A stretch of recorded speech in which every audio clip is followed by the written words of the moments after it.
Hi there, my name is Ginger, and I once was stuck on a Ferris wheel for 24 hours. Believe me, I have never experienced such fear before. But before telling the story of my adventure in the amusement park, I will share with you my little secret. I'm terrified of heights, and I've been since childhood. Once, going down the stairs, I accidentally stumbled and fell. After falling. I broke my arm and I got a concussion. I had to spend some time in the hospital, and when I was discharged, I realized that I was experiencing a terrible fear, not only of stairs, but of any heights at all. At that time, my parents and I lived in an apartment building on the 7th floor. Before the accident, I liked looking out the window at the cityscape, but after the birth of my phobia, I felt uncomfortable when I was looking out the window. Fortunately, after a few months, my parents bought a one-story house. However, my phobia had not disappeared.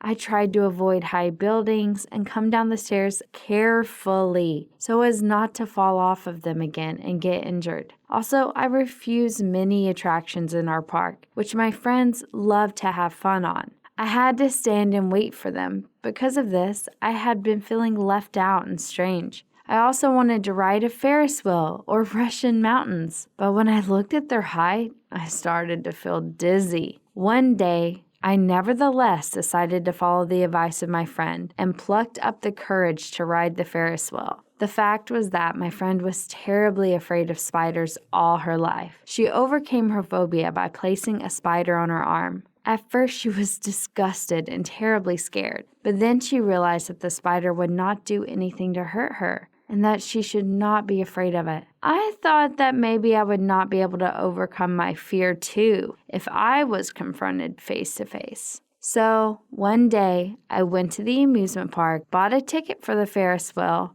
and sat inside the booth. A stranger girl was already sitting in the same booth. I thought that's even better because then I would not be alone. When we started to move up and everything inside me was shrinking, I closed my eyes and could not look out the booth window to admire the beautiful cityscape. I kept thinking that I would either die of fear or the booth would unhook from the base and fall down. But then I plucked up my courage and looked out the window. The superb views over the city fascinated and frightened me at the same time. And when I thought I had overcome my phobia, the attraction suddenly stopped. At first, I thought it was done on purpose because sometimes the attraction workers would stop the Ferris wheel for a while to entertain the people. But the joke had gone far enough because we hung in the air for far too long.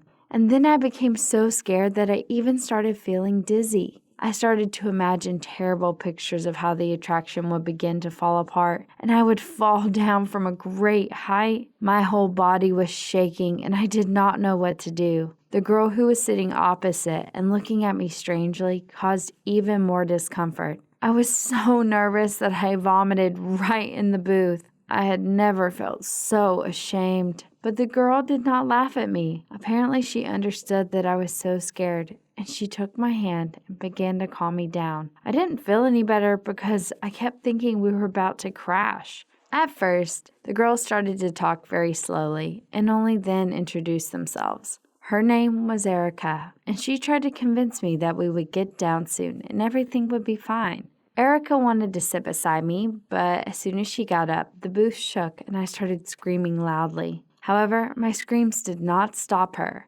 Erica hugged me and said that we could not fall down and we would remain unharmed. She also advised me not to look down. I felt a little calmer next to her. Besides, the park workers used a loudspeaker to inform us that the rescuers would arrive to pull people from above. This news cheered me up. Then I tried to think that I would be on the ground soon. But time passed, and no one was in a hurry to get us out of that booth. It was already dark outside, but the rescuers still did not come. I asked Erica to look down and see what was going on there, and her answer did not please me at all. The wheel was so high that the rescuers' basket simply could not reach us. I heard that, and I could not help but cry. It seemed to me that this nightmare would never end. We heard from below that the repair work was already in progress and that the workers would soon let us down. But I did not believe their promises. I was so scared that I could no longer control my hysterics, and even Erica was powerless. Soon she began to get nervous too. The entire horizon was blackened because there was a thunderstorm hanging about. Heavy black clouds approached the city, quickly scattering bright flashes of lightning. A strong wind rose, and the booth began to swing from side to side. And then I saw that a tornado was approaching us. I realized that no one would have time to help us, and the booth would simply be carried away. The dark funnel was getting closer and closer to the ground, driving the wind to an incredible speed. I didn't have any strength left to scream, and I lost consciousness. A splash of water from Erica's bottle brought me to my senses. I started to tell her about the tornado which would soon be here, but she assured me that there was no tornado outside. I was pointing outward and tried to prove that we would soon fall into the funnel. However, there really was no tornado. It turned out that an immense shock and intense fear triggered my imagination, which caused hallucinations. But my hallucinations were not the worst moment of the whole day. Due to the severe thunderstorm, the power went out in the whole city, and if there was no electricity, then no repair work could be carried out. The darkness was broken only by flashes of lightning, which were everywhere. We were lucky that the Ferris wheel had a lightning rod that saved us from being hit. The booth swayed with gusts of wind, and the windows trembled with thunder. My head was very dizzy again from the thought that this was really happening. I couldn't even dream of this in my nightmares. Erica said that the situation probably wouldn't last long, but she was wrong. We sat on this wheel until the morning, and all this time, the fear did not leave me, even for a minute. If I hadn't Erica's help, panic would have completely seized me. The new acquaintance told me various stories from her life, and admitted that in fact she was also afraid of heights and came to the Ferris wheel to overcome her phobia. It cheered me up a little bit because I also used the attraction for the same reason. I asked how she managed to stay so calm, and Erica replied that at that moment she cared more about me than about the height. Her words inspired me a lot.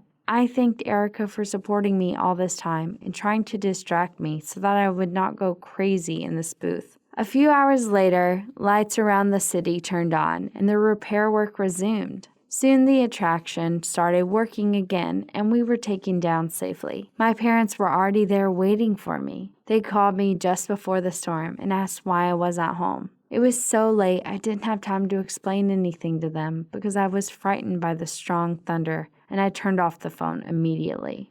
After this incident, my whole life was turned upside down. First, I got a great fear of thunderstorms. As soon as it started, I closed the windows, turned off all the applications throughout the house, and went to sleep in my parents' room. Secondly, I began to scream in my sleep often because of nightmares, which frightened the whole family greatly. My parents became seriously worried about my condition and turned to a psychologist. He said that my shock caused such serious consequences as paranoia, anxiety attacks, and hallucinations. Therefore, I had to go to the hospital for a long-term treatment. The good news was that my parents and Erica used to come to support me and tried to cheer me up so that I would not be very sad. But that was the only good thing.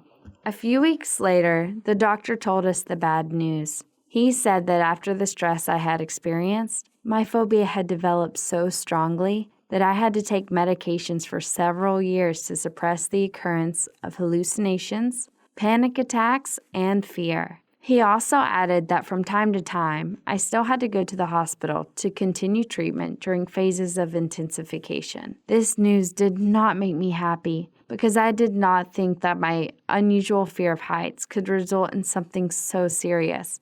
I even had to leave school because there were stairs leading to the 3rd floor. For me, this height was so frightening that I began to have panic attacks again. At my request, my parents transferred me to the distance education, despairing my psyche. When some people from school knew why I started distance education, they began to write bullying messages to me on social media. However, my most faithful friends tried to support me and continued to communicate with me no matter what. After the terrible night on the Ferris wheel, Erica and I became best friends because the common phobia helped us to grow closer.